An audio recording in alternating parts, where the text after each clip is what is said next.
Hi again. We are back. This is the third try at streaming some design work on these Music League posters I've been making. So it's a bit of an experiment. If you haven't been here before and but you wanted to, I'm a part of this Music League. I've been part of the process of this thing. It's a group where we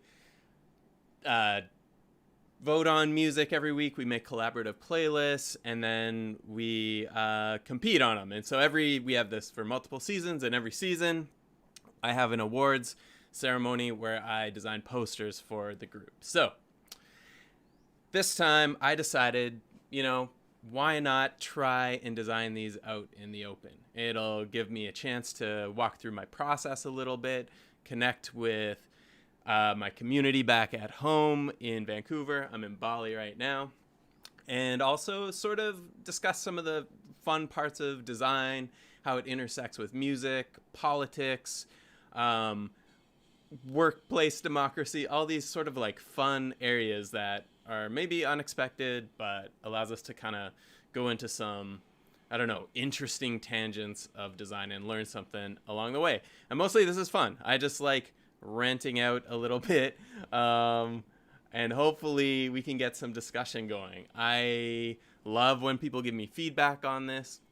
Last time I tried this, last week, I actually did the entire stream with no audio working, so please let me know if this is not coming through or not, although you can't hear this. So I don't know.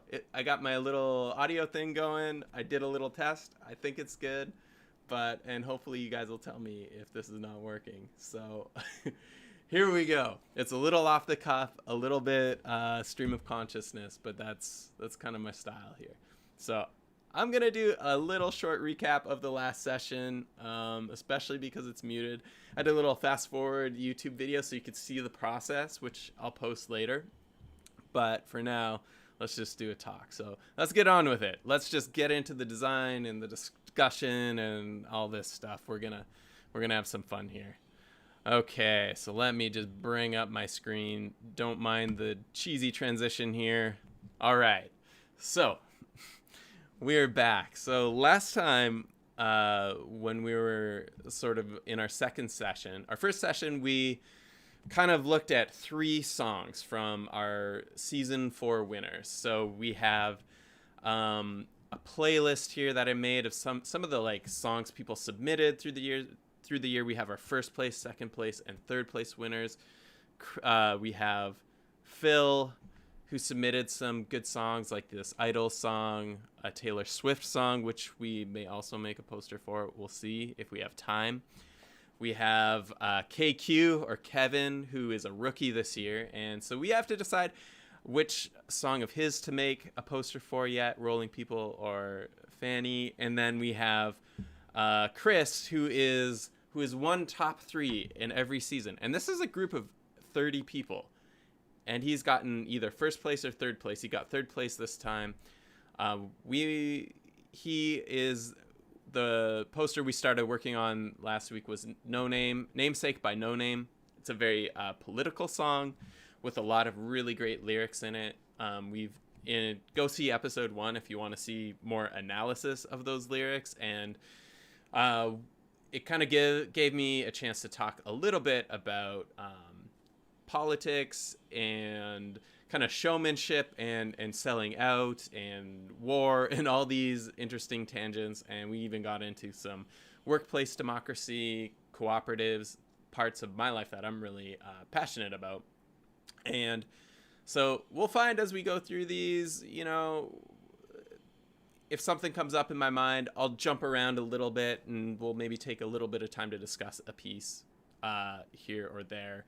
That's maybe related to the thing we're designing, because a big thing about design is it's not just making pictures. It's not just making things pretty or conveying information.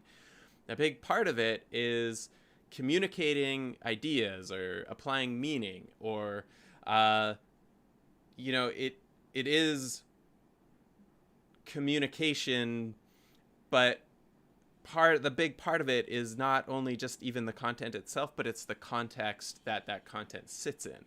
And when you take that content and move it into your design, you're actually changing the context and often changing meaning, or at least highlighting meaning of something. So everything we do has a deep history and context. A lot of that is my own personal history and experience in my life. For the artists who made the song, that's derived from their own context and history and, their own meaning they wanted to put into the song and their own agenda. And so this is sort of like a mixing of artists and design and all these kind of fun things. And so out of that, we get these interesting little intersection points. And that's where a lot of my conversation likes to go. So this isn't just design tutorials, but there is some in there.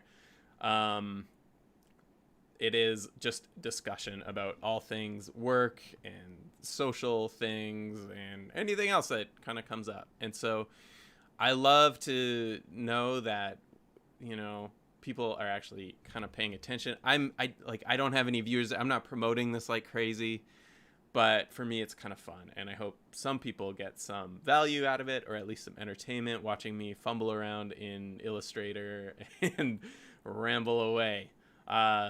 So let's kick off here. I'm just going to show you just a few areas of kind of these posters. So this first poster is for Chris, like I mentioned. He got a third place. I have designed 3 other posters for Chris. These ones are his first season. He got first place, so I did this blue one, this Release the Pressure.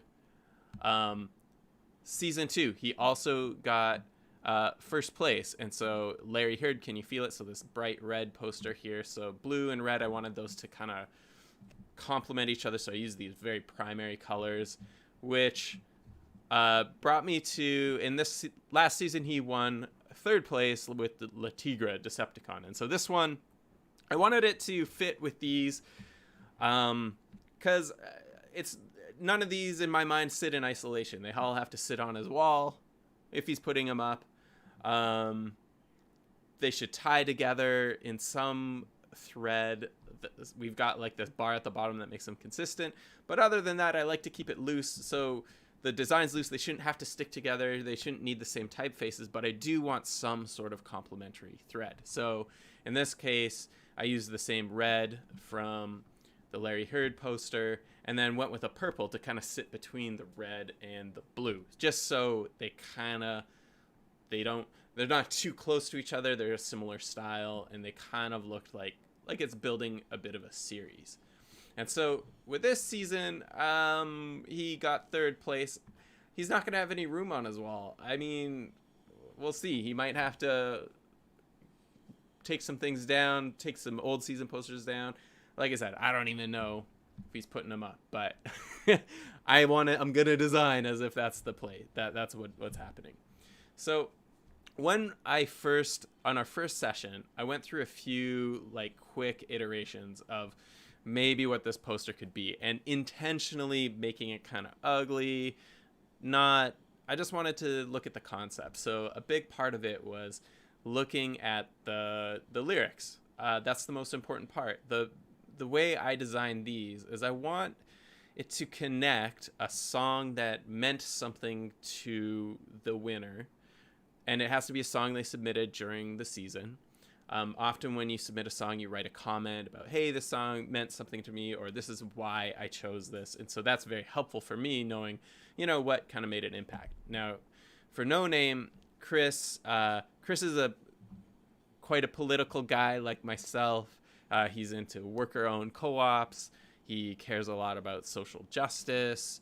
And so this is a song. It's a new album that came out just this last year, and he mentioned it as one of the best that he listened to. And so even just that little bit, knowing that it's like a good album that he listens to, it's an interesting artist. This artist is also something different than the other ones. I made posters for a couple electronic, like a house artist, Larry Heard, another electronic artist in the first season, and then last season was Latigra, so more like indie punk kind of thing. And so this is specifically some hip hop. And so the song itself deals with a lot of concepts around war, around the NFL, and sort of its glorification of the military, and how certain artists that are maybe more popular, like she does a lot of name dropping in it, like Jay-Z and Rihanna, and talking about doing things like playing halftime shows for these for the military industrial complex. And so very political, very controversial maybe to some people. To me, I just love that stuff. And so when we started, I kind of wanted to meld this idea of the military with football and really kind of like lean into that part. There's a few passages here that I pulled from the lyrics. So we found some fonts that we liked.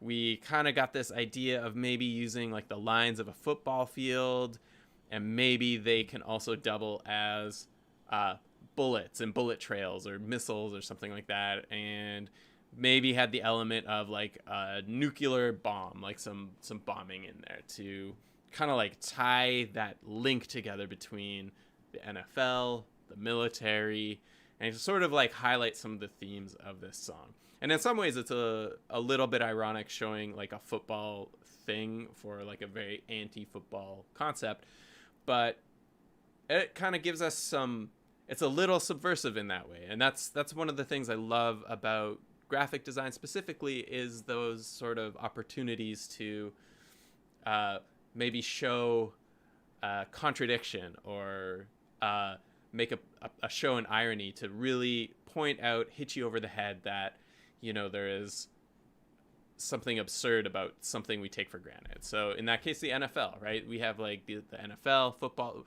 a lot of halftime shows and intro shows, they have like jets flying and all this stuff. It's kind of a commercial for the Army. So this is sort of where we ended on the first session. I intentionally drew this as quickly and crappily as possible just to get the concept down. With these posters, I know a lot of designers are into sketching things at first. I'm very much a like, let's just throw down shapes into the canvas and see what comes up. They don't need to be solid. They don't need to be complete, but I kind of just like working that way. Sometimes I'll jump to a sketchbook, but especially because we're live streaming, I'm going to see if we can do it without. Much of my design process is in content analysis. And so it's like reading and thinking and analyzing. This is one of the things I find actually a little bit challenging in sort of this scenario, is trying to design work and to think through an idea while trying to talk is actually kind of difficult, but we're getting by. We're figuring it out. We're thinking of different ways to, you know, make this work. So I don't know, I'm pushing myself in different slightly ways, and even just having everybody look over my shoulder while I'm doing this is a little bit nerve-wracking, but it's fun. So after that first session, we kind of went in here and, you know, I really played with what were the different ways we can integrate the content into the piece. And so one thing that is important to me, especially in these posters, is that it's not just a bunch of words sitting on top of an image. They should really feel integrated, like a really cohesive thing. Like you couldn't have the content without the image and the image without the content, or at least they wouldn't be as impactful without them kind of pasted together. So we played with some things. We did a lot of iteration. We played with colors. We looked at some images of football fields and maybe how they, you know, what is the most minimal way we could make this page look like a football field and not just a bunch of lines. So in this iteration, they kind of looked like a bunch of lines. It's not obvious that football would be played here. And then these arrows were sort of just placeholders. Zero intention of ever making those the final design, but is just something to, you know, especially as we come back to it, know where the idea was going, and to see a bit of a trail, what we're doing.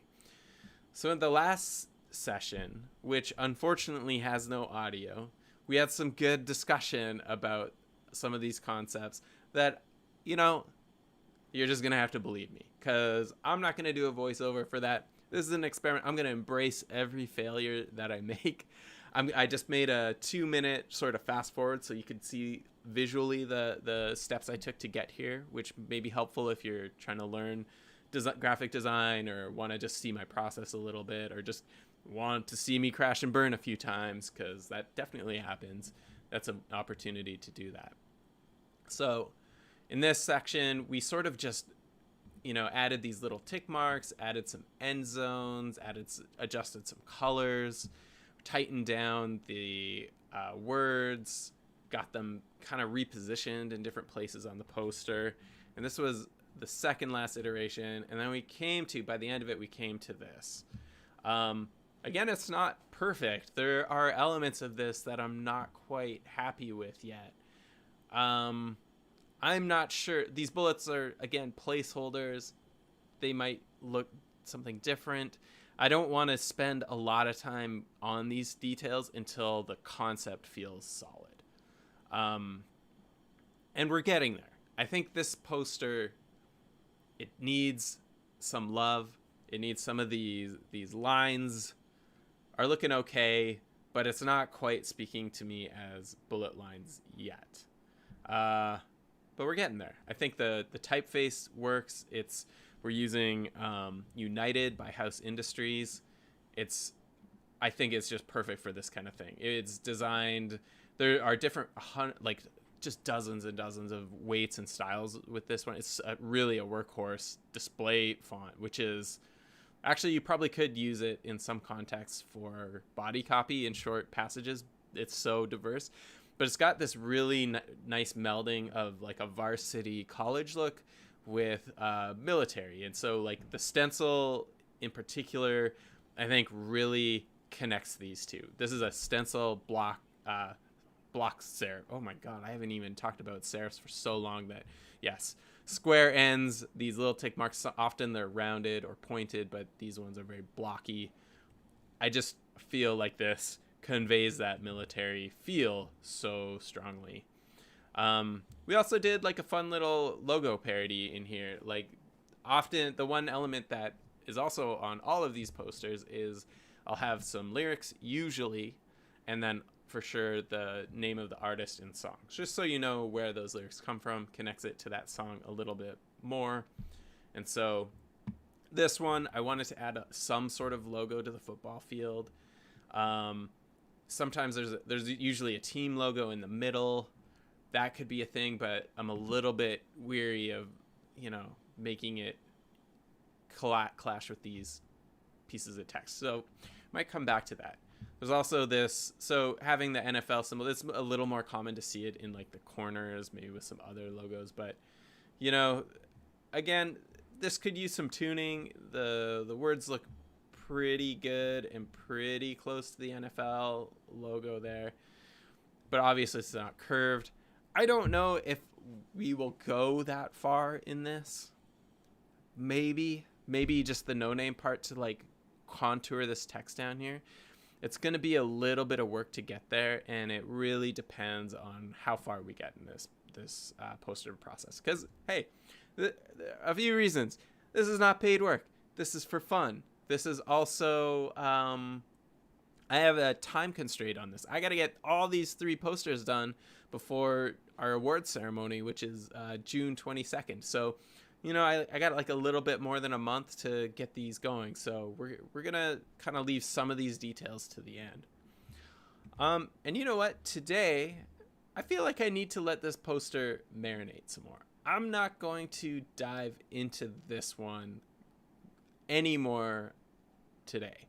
And this is part of the process I like to work on with these. I have 3 very constrained things that I need to make. Maybe 4 if we get time for our Taylor Swift little jab at Phil, which if you want to hear about why and what that is, check out episode 1. I kind of go into it. I poke a little fun at Phil. Phil, I love you. You're the best. But, you know, when you try to sell out and make a point grab, by submitting an artist you don't even like, that's what you're gonna get. So, okay, I'm just gonna place this off to the side, and we are going to come back to our template here. I'm just gonna actually delete this one. I'm gonna get rid of that poster. We've already made a copy. I'm gonna throw on my guides, grab the artboard tool. Any designers use Illustrator? How annoying is this artboard tool sometimes? It's just, if you click on it, a single click, it'll just create a new one. Want to duplicate, not just move. Okay, so I want to align it to our pre-existing grid, and I'm going to have to zoom in here a little bit. And we're going to move that right so it snaps. So we have this kind of 1 inch by 1 inch grid that I start with on all these. So this week I've been scootering around Bali. I've been, going to work, going to different restaurants, things like that. The pools, all the things that you do in Bali. It's a beautiful country. I'm scootering around listening to these songs, which I made this little playlist for. Not gonna lie, I do hide that Taylor. I'm not a Swiftie. I know a lot of you are Swifties. I hide this one because I'm gonna have to dive into it at some point if I'm designing this poster. It's a big part of my process is to actually listen to what's happening, but I'm not gonna do it. But this IDLES song came on several times, and the lyrics are so visceral. They just paint this picture, especially in this song. Joe Talbot, the singer, is just a master lyricist. He's got a wicked voice. If you haven't listened to IDLES, listen to him. I'm going to play just a few seconds of this because I don't want YouTube to kick me off. And I know they're very strict about that. So we're just going to skip around and get a sense of this song. It's pretty energetic. You got Joe Talbot's very distinct British rough rusky voice. We are gonna look at some lyrics here. So like Conor McGregor with a samurai sword on rolled lips. Conor McGregor. Okay. So I don't know if have any of you guys seen the latest Roadhouse? Yeah. Me and my girlfriend watched it this week, and wow. Conor McGregor. UFC star, now turned, I guess you could call it actor. This guy is a beast, and he's just weird. It's clearly this guy who maybe doesn't quite know how to act, but is definitely doing something in this movie. His pants, his facial expressions, his actions, how he speaks is very off-putting. Now, I'm a big Roadhouse original lover. You should watch this crazy movie. It's got Patrick Swayze half naked in the moonlight. He rips a guy's throat out. He's a philosopher bouncer. Beautiful 80s movie that I think you should all enjoy. They just made this remake, and it stars Conor McGregor. So, total aside, watched it. It's okay. It's kind of stupid. It could have been so great. Even it's self-aware enough, it's funny, it's silly, but it just kind of fumbles it, I think, in certain places. Anyway, let's move on. Phil himself pointed out this line in his comment,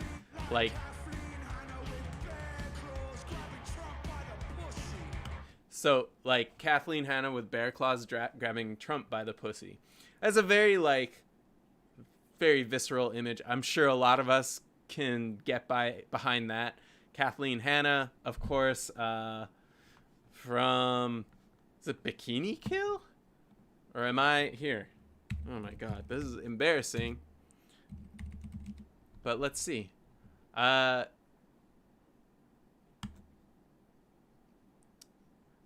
She's Riot Girl, of course, and blah, blah, blah. Bikini Kill. I got it right. Not that embarrassing. And she was also in La Tigra. So, is in La Tigra because they're still going. So, just like a punk rock Riot Girl legend. So, it's like her with bear claws grabbing Trump by the pussy. Obviously, I don't have to go into how that's flipped or what that's a reference to. Even Joe Talbot acknowledges that these are cliches, and that's great. This is fine. I think these work. So this is definitely a lyric to bookmark. This is something Phil pointed it out himself. He's the kind of guy that would, I think, get a giggle out of some visual regarding this. You know, I have a few obvious sort of concepts that come to mind at first. I rarely go with the most obvious thing that comes to mind, but it's a start. We got to start somewhere. If we go down, this thing is loaded with references. Hey, Frida Kahlo. We just happened to see a documentary about Frida Kahlo that just got released this year called Frida, I believe. It's really amazing because there's really not a lot of footage of her, but there's a lot of photos. See, I'm just gonna pop into my letterbox here and see if we can find it. It's not the Frida movie from 2002, which is also pretty good. It's, okay. Salma Hayek, I recommend it. But here, this documentary from this last year, fantastic. It just shows, like, as a designer, this is actually a really interesting movie because first, her art is really incredible. And it's interesting to see her process and how she came to it through maybe influence from her kind of weird husband. His name is escaping me. See, this is the pressure of streaming this stuff. I forget names and details like crazy. So we're just going to have to do it. I am sure it's maybe listed here in the cast and crew somewhere. But anyway, her husband, she was influenced by him for better or for worse. But it really, the way this whole movie itself is made is showing a lot of her paintings and animating them and overlaying it with voice actors sort of acting as Frida Kahlo and the other people in her life. Because frankly, most of them are dead. All of them are dead. Yeah. So it's a really great documentary that shows even not only her art, but her political affiliations and how that influenced her art and the people she was around. She had a little fling with Trotsky for a little bit, which is really interesting. So definitely check it out. It's one of those pieces where you do see that apparent mix of art and politics, which is, of course, one of the themes of this series and why I like this series. So she was a bit of a revolutionary for the Communist Party. She supported the Zapatistas in Mexico. She was a part of that. Again, like a very prominent political figure in Mexico that had a lot of, between her and her partner had connections with, at the time, the Communist Party and all these things. And so she was very pro-worker, and a lot of the paintings that she did were more self-portraits, but connected with some of those concepts in maybe more abstract ways. Yeah, so anyway, great stuff, very surreal paintings. If you're not, you got to be familiar with Frida's paintings. Yeah, great documentary. So anyway, this is another one that, we can reference a lot of these, like The Fall, another great kind of British post-punk band. We've got Flava Flav from Public Enemy. We got David Attenborough clubbing seals. Like, there are so many damn images in this that we can pick from. So we're gonna see what comes up. So unfortunately, I can't just copy paste from Spotify's thing. So we're gonna take an extra step. This is the same thing I did with the first posters. We're just gonna find this song on Genius. The nice thing about this as well is we can kind of get maybe some hints as to maybe some of the trickier subtext of the song that people fill in. So we can kind of see some of the specific references, especially for me where, you know, my memory while streaming is a little bit, I'm noticing, like, one of my superpowers used to be remembering actors in movies. Like, I could just see a face and be like, oh yeah, that's so-and-so. That, I feel, is starting to fade, which is scary. I do not want my mind to go like that. So I hope we can, you know, I don't know, eat some ginkgo biloba or whatever and keep that brain healthy. So maybe the things like this will help, keeping it active, right? Let's do that. So, okay. We've got our lyrics here. Let's read some of these. Okay, Conor McGregor. Oh God, this is giving me flashback. This exact walk is exactly, this guy is an asshole in real life. Like, he is a total reactionary idiot. And, you know, seeing this walk, this is like watching Roadhouse. So, you know, watch Roadhouse anyway, but, you know, get a kick out of this weirdo. So, he's a professional martial artist known for his aggressive and extravagant personality. Yes, never doubt that he is always ready to go fight. Now imagine with a samurai sword on rollerblades. I mean, that's funny. I think the rollerblades part is especially funny because it's almost the opposite of masculine when you think about it. Nothing against rollerbladers. As a skater, there's always this fun history. I've you know, I used to make fun of rollerbladers as a teenager and kind of have always looked down on it since. I have to admit, even now as a skater, there's a part of me that has that. But honestly, it's wheels. Skateboarding is ridiculous too. I'm a 42-year-old man who rides a piece of plywood on wheels, and how could I look at someone who just has a different wheel orientation on shoes or whatever and judge them? So, whatever. Still, I mean, let's face it, skating's harder than rollerblading. Oh, okay. I won't go there anymore. Sorry. See, it's still in there. It's okay. It's okay. We're gonna move on. Okay, so we've got, see, I don't know who this is. Vasyl Lomachenko, a Ukrainian boxer. Real insightful insight genius. Thank you, whoever submitted this. One of 3 fighters mentioned in the song. It's just a song.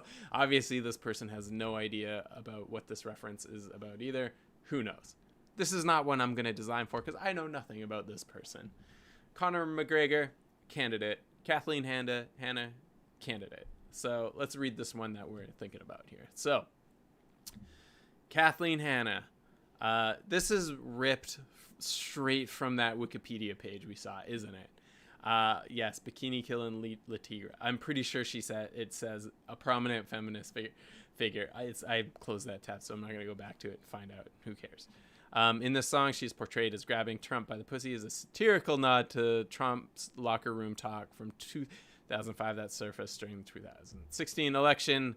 Unless you were hiding under a rock, this should not be a surprise. It's a pretty obvious reference, but is a great image to work from for a design. Delia Smith. I don't know who the hell this is. British celebrity cook. We're just gonna skip that one. Who cares? Some critics have referred to IDLES as a motto band that repeats the same lines as previous punk bands and relies too heavily on simple, catchy letters and they parrot cliches and to shorthand success. Okay, this is actually really funny and interesting, especially in the context of design, because really, like, it's such a loose. Everybody has a different definition of design. When I think about it, a lot of times it's taking 2 ideas and that are maybe completely different and mashing them together. That's sort of like this. That's creativity to me. It's you never invent something out of a vacuum. And so Joel Talbot, yes, he is ripping lines left, right, and center, but he's not stealing a song and he's not just parodying. It's like that, you know, way overdone. This is a cliche itself. Great artist, good artist. What is it? Good artist copy, great artist steal.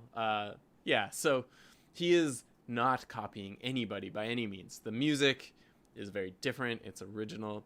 The composition of the lines and the juxtaposition of one line to the next is very well thought out and original, but he is stealing exact things. I think this is part of what makes them so good is just they're not ripping anyone off or being unoriginal. They're taking material and using it and twisting it and shaping it in new ways. And that's what we're doing. That's exactly the poster. That is actually every poster that I've done. And I'm not trying to say these are amazing posters. I'm saying the concepts that we pull from, they exist in the world. This is not the first time I've seen fire that kind of looks like this, or two hearts kissing as lips. There's like some Malika Favre influence in here for sure. There are like taking these, using smoke as words, like using this font. Like this font I saw use, the first time I saw it was in this, it's domain display by Klim Fonts. Also a great foundry. We'll look at them in a bit, but, or we won't. Well, who cares? We'll deal with them if we look at them. But anyway, my point is I saw this first on this book called Designing News, which is a brilliant book about editorial design, which I think is worth pointing out since we are on topic here. If you are a designer or are at all interested in mixing the concept of data or content with design and presenting it in interesting ways, this Italian designer, oh my God, whatever, just gonna accept. Take my cookies. Francesco Franchi, Designing News, he's one of my favorite art directors and designers, I think, of modern times. This book really highlights a lot of his work and other people's, but he worked, I don't know if he still does, it's been a while since I've caught up with him, but this IL magazine, maybe pronounced Il, I forget, it stands for something. This whole magazine's in Italian, so I've never been able to truly read it, which is a shame, but it's got incredible infographics, and he really walks us through his process and does some case studies on some other like great editorial combinations, like talking to the designers of Bloomberg Business Week, of The Guardian, of many of the other pieces. So if you're into design and you're interested in how to communicate data especially, this is an incredible book. I highly recommend it. But yeah, you can see this is this domain display used on the cover, and it just looks totally awesome. It's one of those fonts where I saw it, I bought it, and had no idea what to do with it. So this is a fun way to, take advantage of those purchases. Yeah, so all of these, like literally I ripped off the face of the TR-909. This is of course not a mixing board, but like taking this, mixing it with like a sort of MIDI layout of a drum pattern. I traced this, like picture on my desktop, meticulously tracing every dial and knob and typing in every little piece.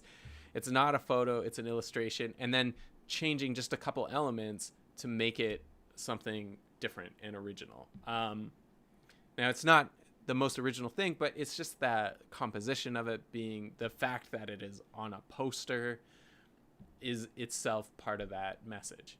The colors, all of these things are elements that, yes, we are taking things. We're taking the raw material of the world, compiling it, and making something new from it. So we come back to IDLES here. That's all Joe is doing. He's calling them out on it. How do you like them? He's in your face saying, yeah, fuck you. I am going to take some cliches, going to present them to you even harder. So this song is so badass. So we are going to keep going with a couple other lines here and see how we're feeling. So the chorus here. This could be a reference to songs that reduce the idea of opportunity. So to simply loving yourself rather than talk about the complexities of systematic gatekeeping. Can't really seize the day in the same way as someone with money if you're working 2 jobs to scrape by. But ultimately, regardless of where you're from, idols are saying you deserve to believe in yourself even if you don't have access to things others might. All hold hands could be a reference to marching and uniting with each other, for which the typical symbol is a handshake. It's with solidarity that we can begin to face up to those pricks in power. Okay. So this, I love this. So number one, this song is obviously political as well as the No Name song. I love my music league group. And I love that the winners, 2 of the winners at least, really chose some of these pieces with such visceral, political, important lyrics. I like saying the word visceral a lot. It's very important to me in that our designs feel that way, that you can like, that the art just like is alive in your brain. Like you can touch it almost and your little brain tentacles wrap themselves around the words and the ideas. And so let's talk about this a little bit. So his song is referencing like, so being in Ubud right now in Bali, this is like a mecca of self-help, yoga, meditation, sound healing, breath, where all these very new agey ideas of self-improvement. And there's when you come here and you talk to people who maybe are a little more grounded, there's a funny concept of like this, what do they call it? It's self-help narcissism or something. That's not the term. I forget what it is off the top of my head, but it's like this idea of like, you feel transcendent and elevated and you're doing all this stuff and you're discovering yourself, but it's very introspective. It's for yourself. You are doing it even at the expense of the people around. The other part of Ubud and the rest of Bali is it's also very colonized, like a neo-colonialization. So there is the Balinese people. It's a Hindu-based culture. I'm not going to get into the whole story of how it came to be because it's very complicated and I don't know it well enough to really speak to in depth of it. But there was a lot of migration and religious sort of back and forth between Bali itself, the rest of Indonesia, and its kind of neighboring territories. And it's sort of, Bali itself is like a weird country within a country in some ways. And so it's very spiritual here, very communal. The Balinese people live in compounds a lot of times their entire lives with their entire families and never really leave. They practice ceremony each day. And if you look in the backyard here, you can actually see every house has like these little temples. And so they'll have Balinese women come up every day and they'll light incense and offer little offerings for it. And so it's this beautiful, truly ceremonial place. And they kind of exist still they'll shut down the streets to do parades and ceremony and things like that. But all despite this onslaught of Western culture and people, Australians, Canadians, Europeans, people from other parts of Asia, they come here and they've really gentrified a lot of it. There's a lot of Western type of restaurants, stores, things like that. And so it's kind of like you see almost a difference between a real community of people that have been here forever with like this sort of like almost fake wellness betterment part layered on top where they truly think they're transcendent, but you know, a lot of it is very like vapid and hollow, and it's a lot of like self navel gazing and things like that. So it's interesting to see that in one place. How this ties back to this, I think when we look into like Canada and the US and the UK, Europe these days, especially kind of more the developed, quote, developed nations, we kind of like sit in this a lot of times these ideas that, oh, you just have to love yourself and believe in yourself and you're going to be successful. It's a little bit of a like modern day American dream idea where if you work hard, you're going to get your picket fence and it's inevitable, like a sort of inevitability of success. And if you don't get there, it's because something is wrong with you as an individual. But really, that's not the case. If we look at it and we're really honest about it, as important as wellness is, and I meditate, I do yoga, I'm down to do some sound healing. I haven't done that yet, but I'm down to try all of that stuff. But also to be aware that that isn't really what's going to fix society. It's this individual, it's very individualistic. It's, I can do this on myself and I'm going to do that despite other people.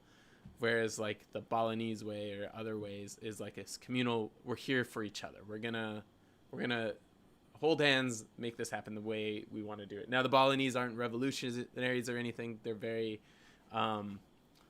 they're quite, they're kind of pacifists in politically in that way. They really like stick to their own way as far as, you know, I've experienced.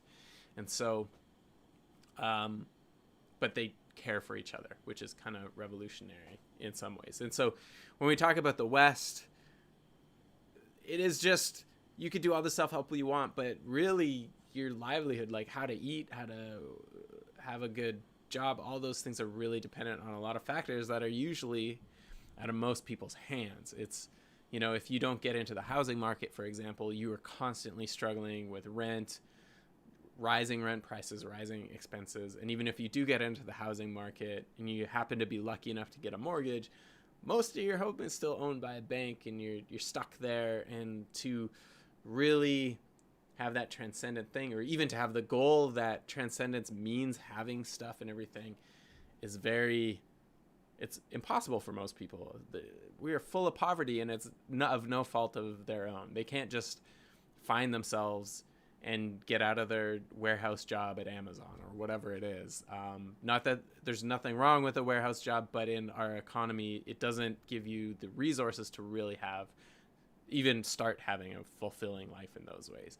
So the way that we change things is not by doing it alone. It is by working together. I go into co-ops in another episode, in the first episode, but that's like one of the ways. It's like thinking differently about how we work together, holding hands. It's this communal idea. If we work together, that's how we fight. And that's kind of what Joe's saying here. So I love this song. This is very much in line with my own politics. I know it is for Phil too. Phil is definitely down for the workers' revolution. And I think, you know, whatever we go here, I think knowing Phil, knowing he's on a farm now on the island, but he was born in New York, has lived in the UK, has been in a lot of hard places. He's a big hardcore music fan. I think we're going to push this one politically quite far and have some imagery. And also IDLES. Like, I mean, very strong images all together. So that's enough of me like going on that tangent. We're going to come back to it as we design it a little bit. But this is like 90% of design in my mind is content. And in this case, especially, so my process is less on the sketching in a lot of these areas and more on the, you know, forming coherent ideas and picking out concepts based on the text and the context of that text. So we're going to paste that copy in here. We're going to make it a little more readable. Okay, just so we have it, it's a little easier to pick it apart here. So what are we going to choose on this one? We've got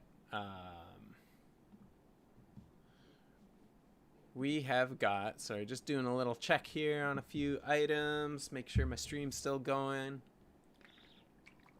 We got a couple people. No one's told me they can't hear me, but that was also last time, so who knows.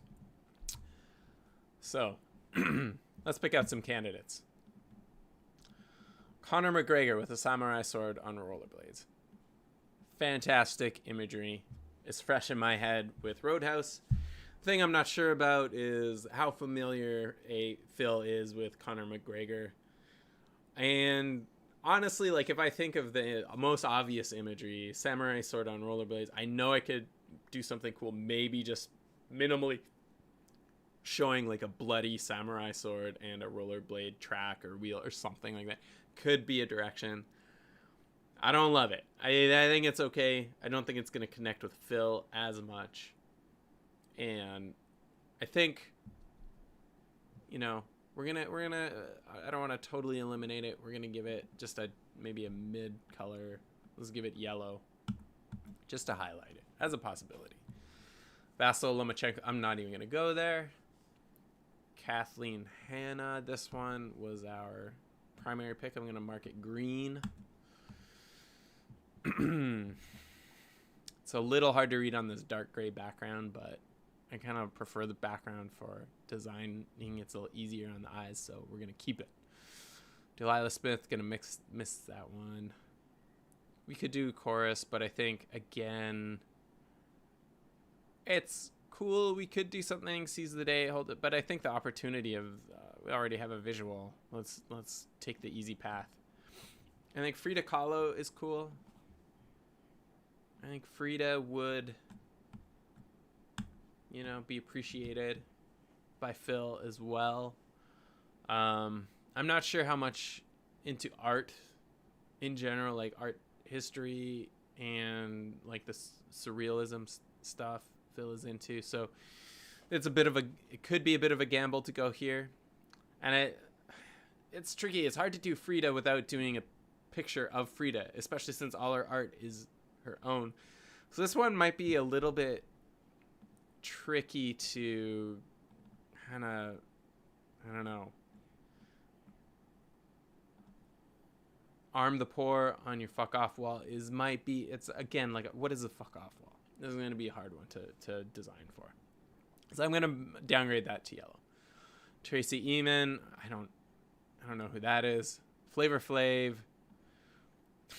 in the club riding on the back of John. This, I'm going to mark it yellow too. I think it's pretty funny. Just imagery of Flavor Flav riding on a cowboy. David Attenborough, Club and Seal, Clubbers with LeBron. So, you know, if we, again, you know what, I kind of liking that too.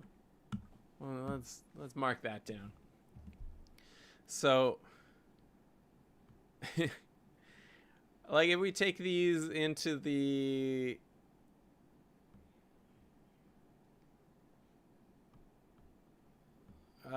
context of a poster, yeah, we got 5 good candidates. I think we just eliminate the yellows because we got a couple greens. So now we come down to David Attenborough. So we clubbing Seal Clubbers with LeBron James. So funny, this is almost cartoon-like, right? Like, it's, how do there's lots of ways. I see different ways we could convey this, having, you know, you don't have to just go literal and show David Attenborough clubbing a seal with LeBron James. You could go that way and have almost a cartoon thing, but it's a lot of work. It's a little obvious. I don't think that works quite well for at least my style of poster making. I like to take just a small element and maybe blow it up. Bear Claws grabbing Trump by the pussy is definitely the one I'm leaning to. Phil mentioned it. You know what? Fuck it. Let's go with it. Let's make this one. This is the one we're doing. Let's go bold this time. Oh yeah. Oh no. Bold. I'm gonna blow it up. There. I'm gonna copy this. And we're just gonna get this into our poster here. Okay. So first thing I'm gonna do, I talk a little bit about how annoying locking is, depending on things, but we're gonna lock the background for now. Just start with black. black and white. So this is going to be a little bit different approach than the one I took on the first poster. So the first poster, we started just making football lines and started thinking about how to make this look like a football field, and then added type later. This time I'm going to start with the type. And we're going to just make this black and white. We got into colors earlier in the last time, which is something I don't always advocate or do. In that case, it just made sense to me. No hard or fast rules. This is design. This is a messy process. I think being flexible and kind of allowing where your brain goes a little bit, much like my own commentary here, is sort of an important concept in this. It might not be best publicly or to follow along. It might be scattered. That's okay. We're going to get there. So I'm not going to worry too much even about fonts right now. In fact, I'm going to go the bare, like my sort of recent default, which is such a designer cliche. I know my type design friends are probably screaming at me, but we're going to say my brain cannot compute. Okay. Where's my search? I'm looking for Nue Has Grotesque. By the way, for some reason, I cannot find it in here. Nue Cable. Oh, sometimes Illustrator does some weird sorting. So it might be start with Has. H-G-H. Oh, yeah, see? Look. Grifo. G. N. And then H. It's going by the second word. What the hell is wrong with you, Illustrator? Ugh. So we're going to go display weight, just bold. Again, this is almost certainly not going to be the final thing. But let's just get some copy on here and figure out what we can do with this. So, this is a fun one. We've got a lot of references packed into this little line of text. We got Kathleen Hanna. So, double Kathleen Hanna win here. One of the last song that Phil submitted this season, if I go into Phil's playlist, was actually Decepticon by Le Tigre, Kathleen Hanna's most recent current band. So, we've got Kathleen Hanna, double reference. So this has to be the lyric. It's like destiny. Okay. Bear claws. Okay, so let's stick with Kathleen Hanna for a second. I don't want to, let's do this word by word. So with Kathleen Hanna, we've got Bikini Kill.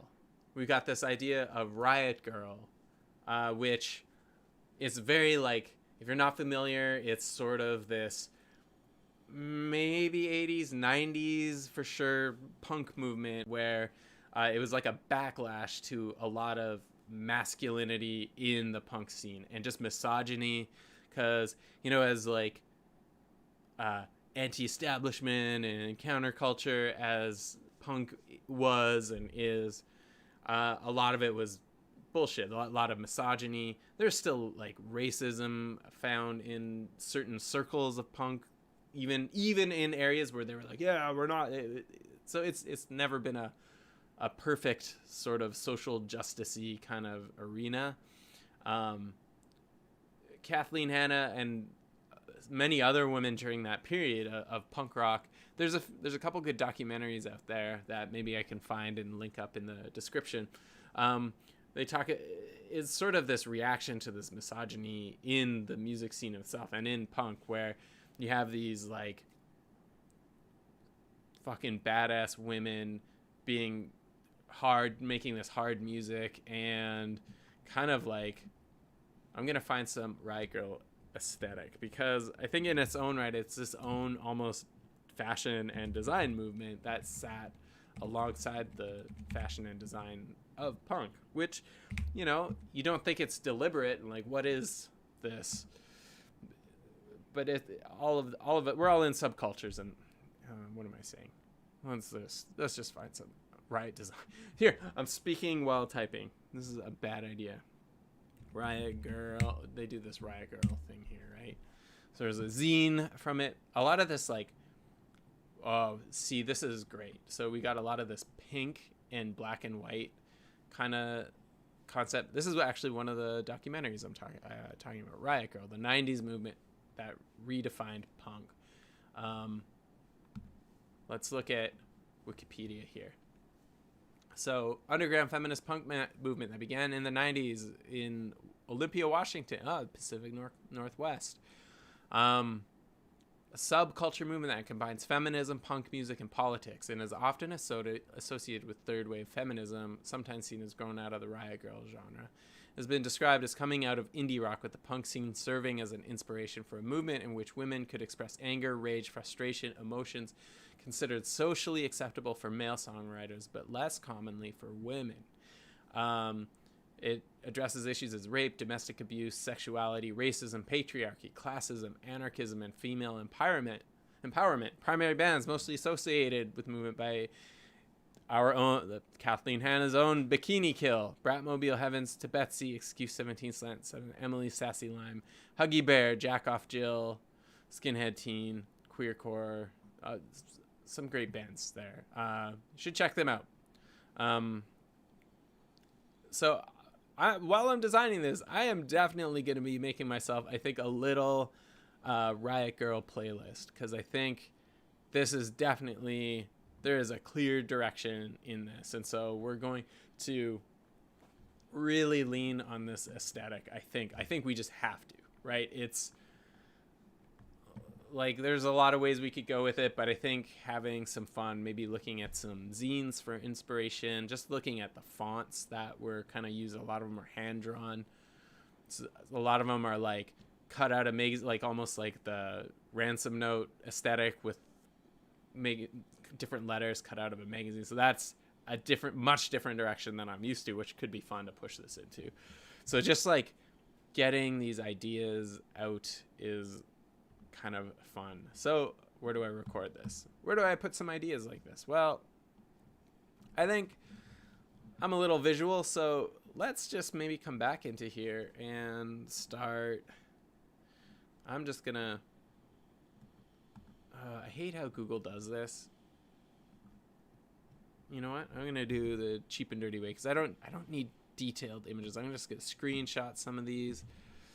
It's like the typography is not great. These are amateur people doing, like, you know, photocopying like little snippets from a typewriter or whatever lettering books they found, and kind of just copy pasting these pieces. Did I get that? Yeah. So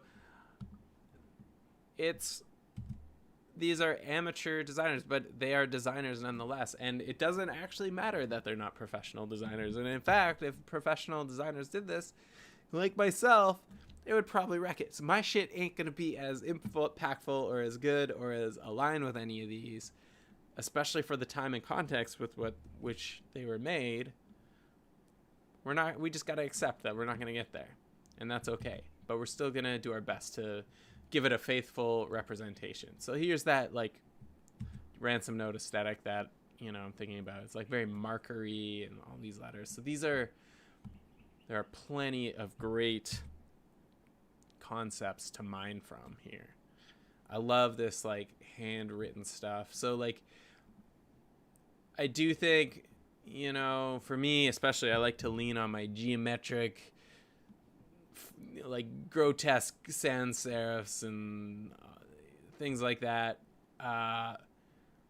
But there is almost zero Riot Grrrl posters that, you know, look like, and that's a big part of it. So we're going to have to go out of my comfort zone here.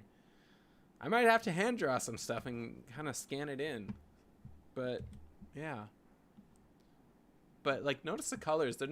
It's not all pink. Like, you get some blue stuff that looks good and kind of more this red.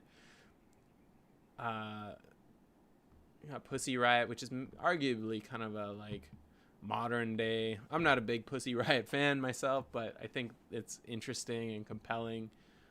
Some of their songs are quite good, but yeah, let's find some Bikini Kill stuff. Let's look at some Bikini Kill posters. So this one we're gonna do a little more of a. I'm feeling a little more of a mood board kind of approach here. And we got some like. You know what? Let's go. Bikini Kill posters, right? Like, look at these things. This aesthetic is incredible. Again, like not all hand drawn. Like these are all sort of fonts that have been definitely morphed and changed. Maybe some of these are hand drawn, or at least maybe they're traced in some ways. I'm not quite sure. Like this Nirvana poster is pretty sweet. Nirvana. I know Nirvana. It's my Canadian accent coming in again.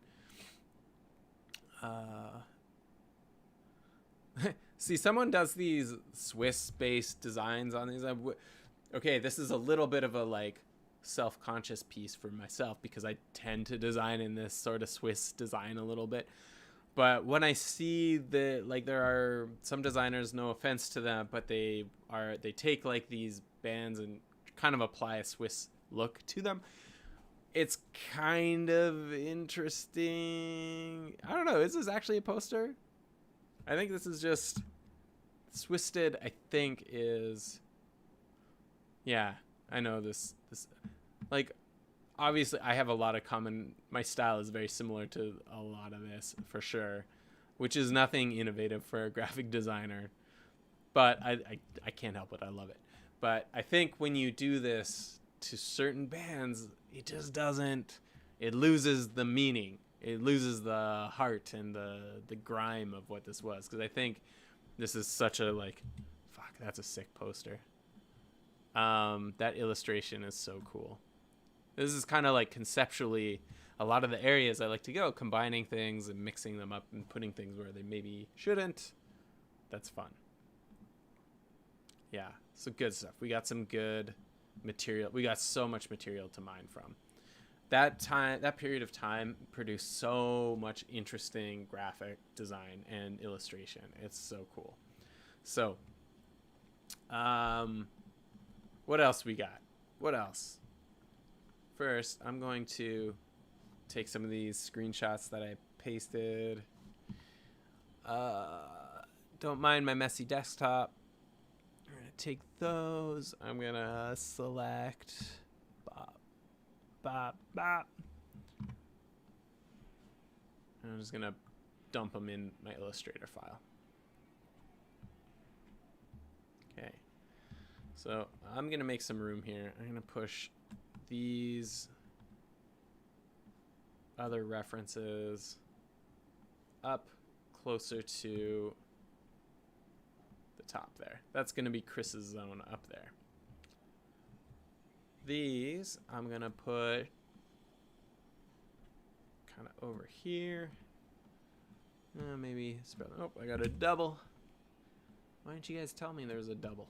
Okay, we're going to toss these here. Kind of get this sense. We don't want to lose this grit. But I always find it helpful to get a lot of references.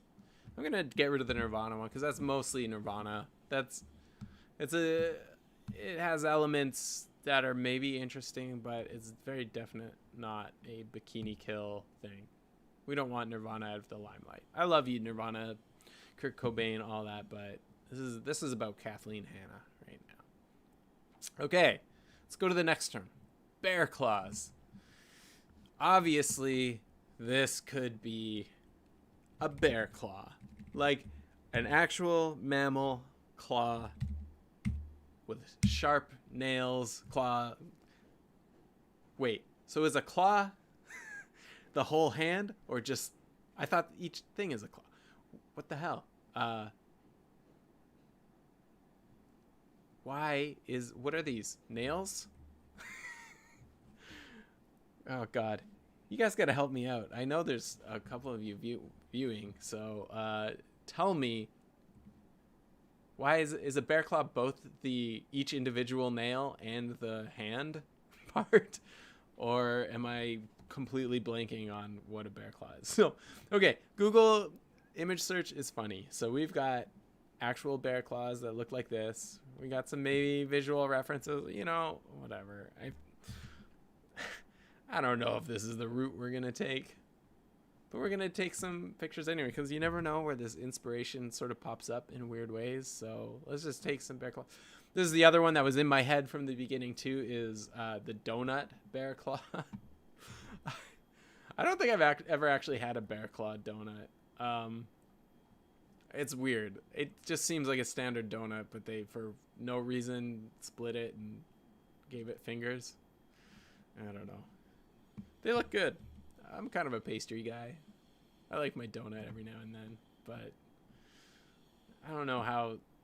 Okay, see, as we go through this, and I'm thinking, the second I thought of Trump, because I was like, I can't see a bear claw donut attacking Trump, but then again, Trump's a fat piece of shit who probably eats a ton of donuts. So there is something to mine there. Whether we use it or not doesn't matter, but let's hold on to that. You know what? I'm going to keep this too, because, you know, let's get some bear imagery on this, like bear prints and claws. That's another way to convey a bear claw. What the fuck are these? Oh my god. Are you seeing these slippers? I don't think. Yeah, these will kill somebody. You know how many times I stub my toes on things? First, that wouldn't help me, but like I would be wrecking furniture with these things. It'd be horrible. Okay. Oh, another view of bear claws that it's kind of a different position. I like it. A different donut. Looks like it's been dipped in chocolate, which, you know, when you anthropomorphize food, or that's probably the wrong word, when you make food into an animal thing and you're dipping it in chocolate, especially like that, you're trying to say this is a metaphor for a foot. And when you use chocolate there, I'm sorry, but whoever is doing this for your wedding, this looks like the bear stepped in shit.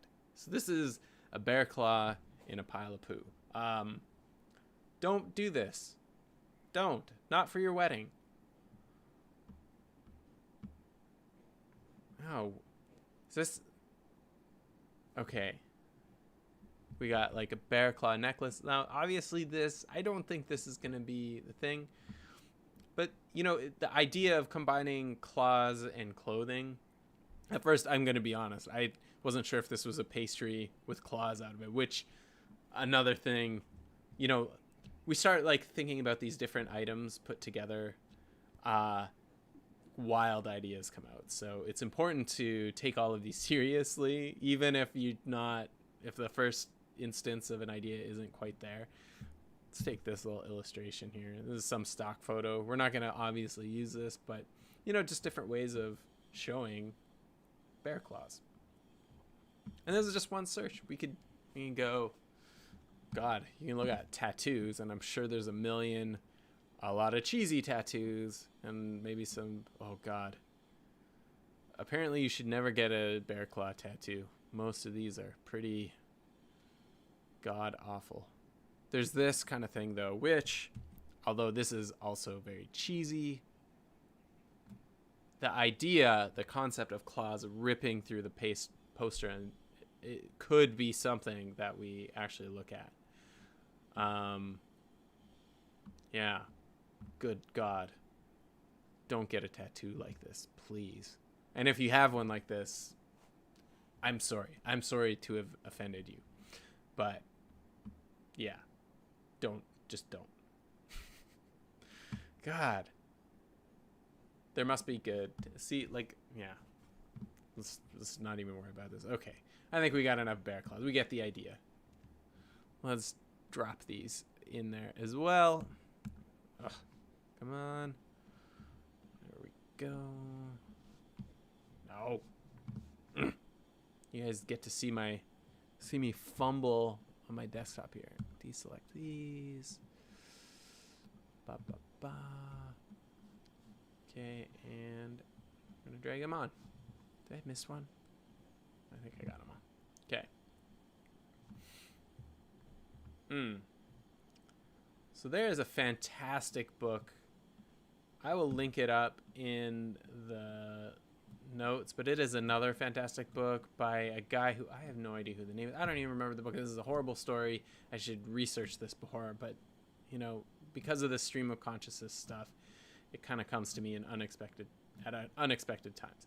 But it's a book. I think it's called like, it's not How to See. That's a different one that I think is really good. But this is a book that is full of mind exercises where you, like, for example, look across the room and find two completely unrelated objects. Say, water bottle and, I don't know, Apple mouse. And then the idea is to come up with, like, I don't know, 30 ideas that combine those two pieces into an image. And so that's sort of a really fun creative exercise that's kind of the basis of this, what we're doing. We're trying to find some elements of Riot Grrrl. We're trying to find some bear claw things. I'm not going to be searching for pussies on this for obvious reasons. This is not by any means a stream for kids. It's not. We're not going to get too,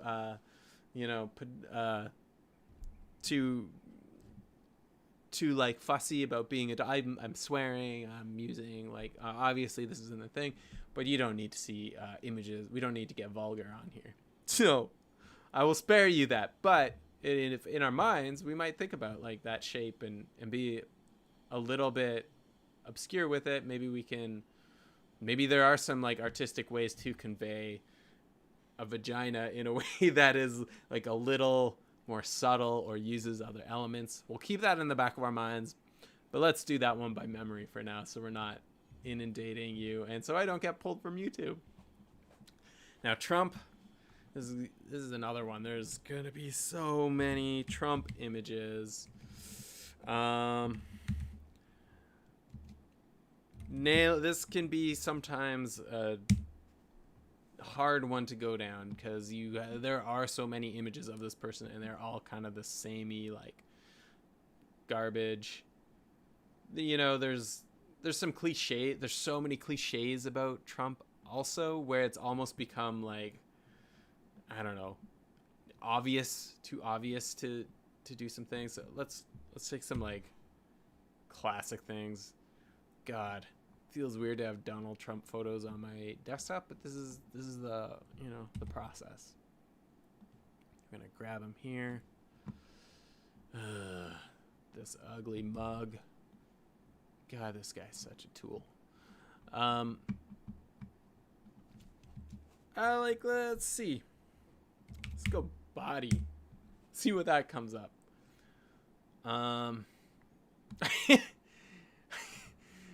I don't know what this is.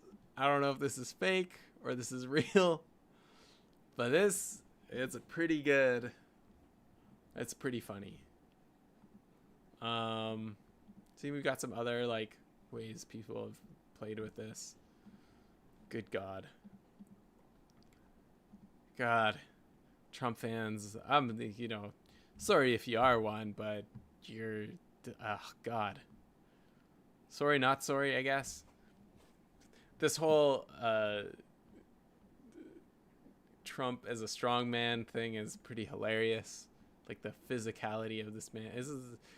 It's unintentionally homoerotic in some ways that I think aren't intended. And believe me, I am all for homoeroticism. There's nothing wrong with that. But when you are trying to escape that and be very masculine and overly masculine, it's so funny and ironic to me. Okay. Good God, this guy. Okay. Oh, this is disgusting. Fuck, this guy is so revolting. Let's get it anyway. What we really need though is some, maybe some.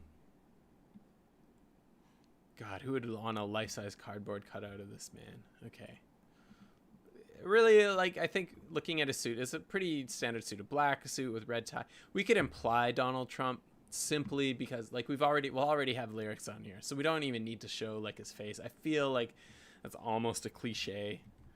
I think, like, showing the crotch of his pants might be enough, or, like, you know, having the words gives us a little more freedom also to do something that he's not, that we don't have to make it obvious in a way that, you know, if we didn't, yeah, so it's a blessing and a curse having someone so popular. He says Trump, we say it in the words, so we don't have to necessarily make it obvious that it's Trump. It could just be any crotch and it'll be okay.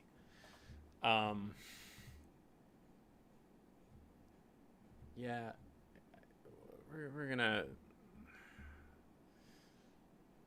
so initial things that come to mind.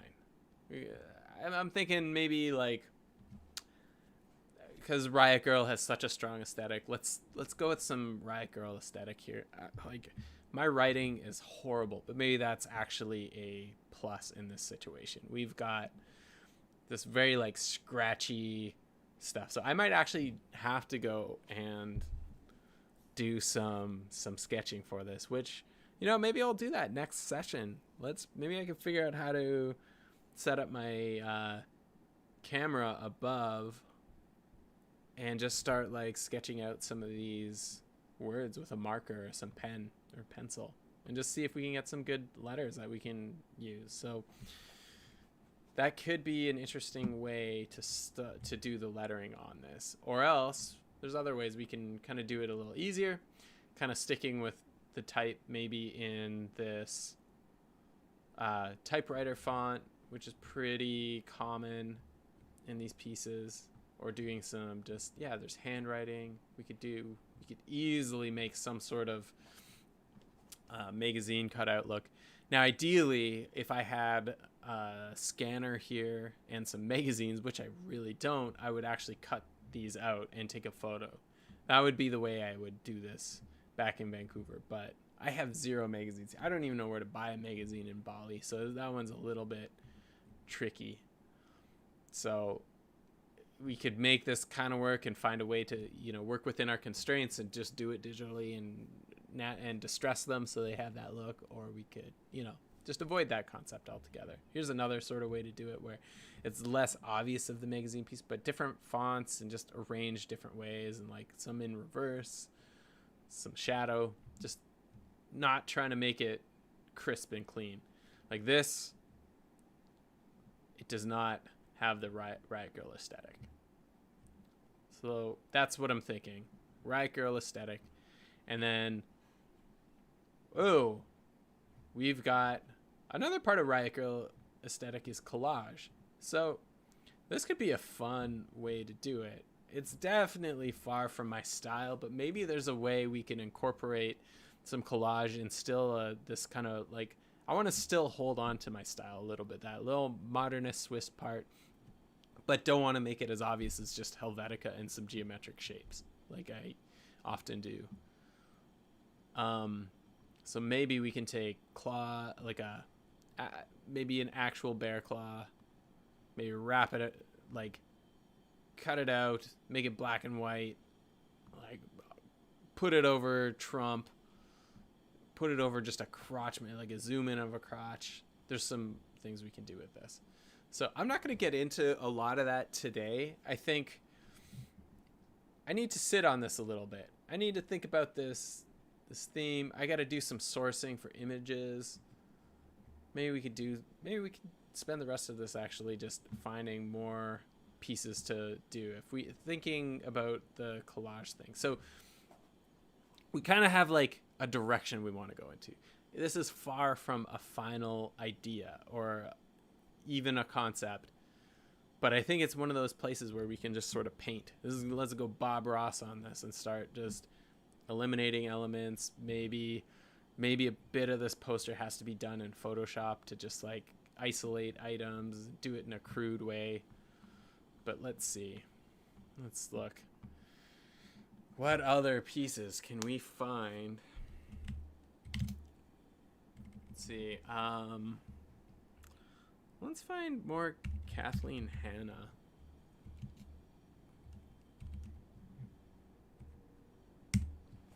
Images.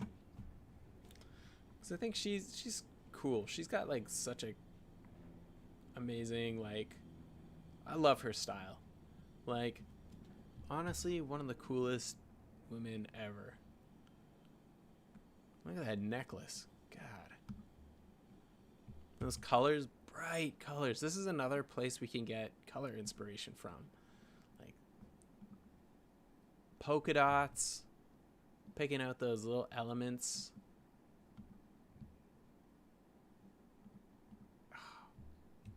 Some La Tigra.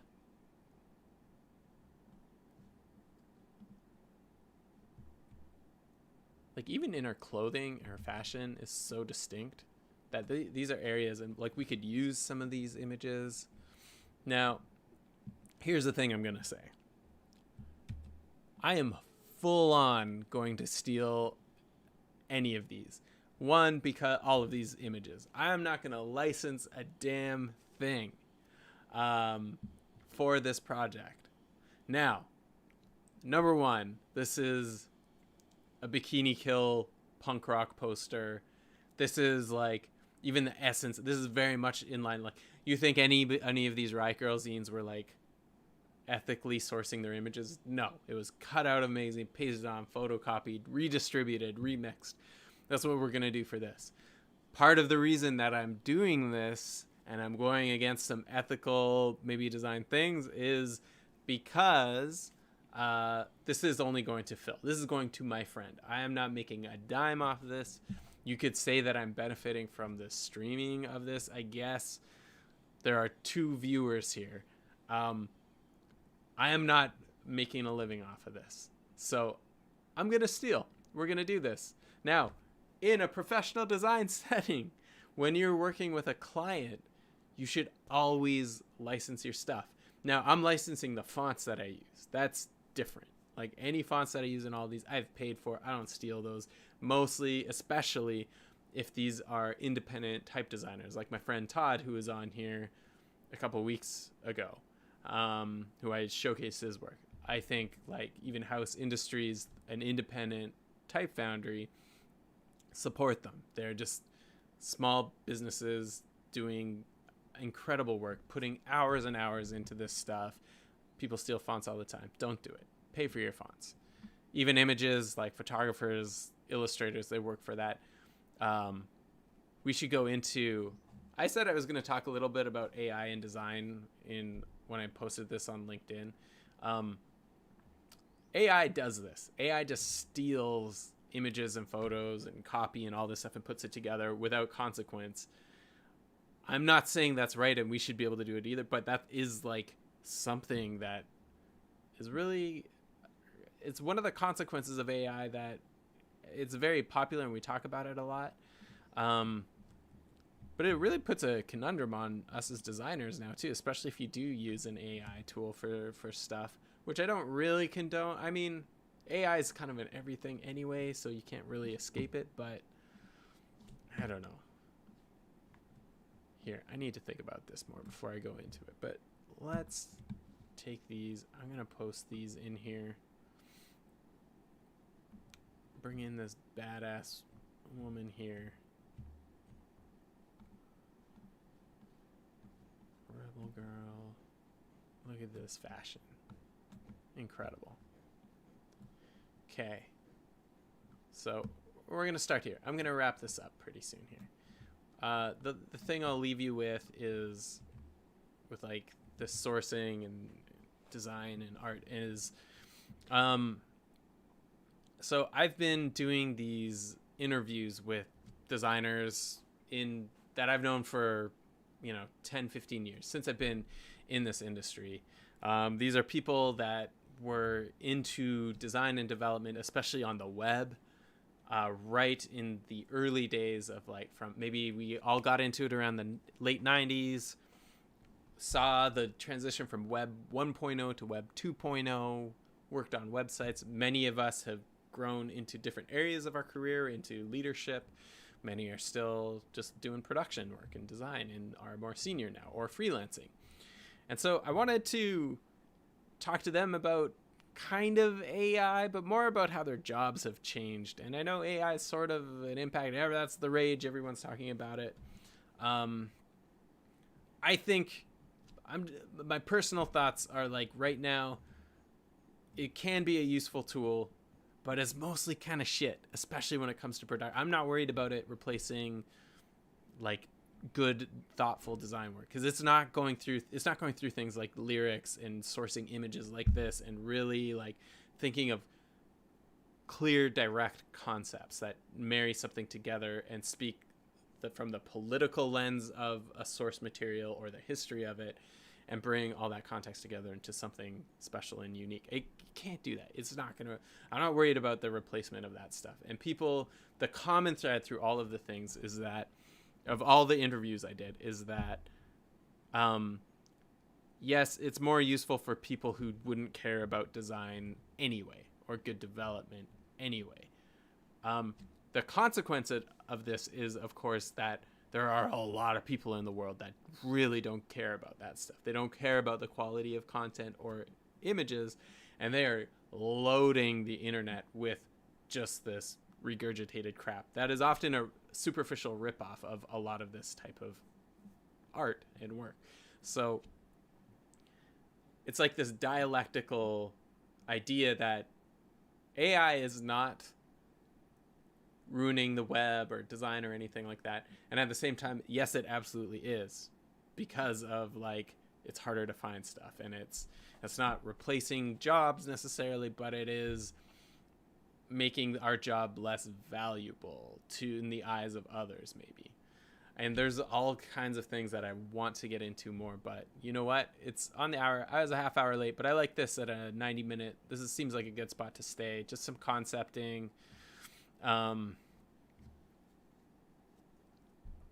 Even though we didn't do a lot of design work here, this is very much discovery, and this is the bulk of the process. Once we get into this illustration stuff actually goes pretty quick. Sometimes it takes forever. Sometimes this might take 3 more sessions just to get it in there, but that's how we go. So I'm gonna just switch back here for a second. Look at my cheese transition, the default in Stream Desk, whatever that I'm using. So thanks again for hanging out with me. I hope you learned something from my process a little bit, and I hope to get some more chatting as these things go. I'm going to share these a little more, maybe start giving a little more notice on them. I'm starting to get into my groove, get the technical aspects of this right. My intros still need work. All of this still needs work, but I love this process. This is the whole part of learning that is fun for me. So thanks for hanging out. I will see you next week. Please subscribe if you want to be on top of these, but I'm going to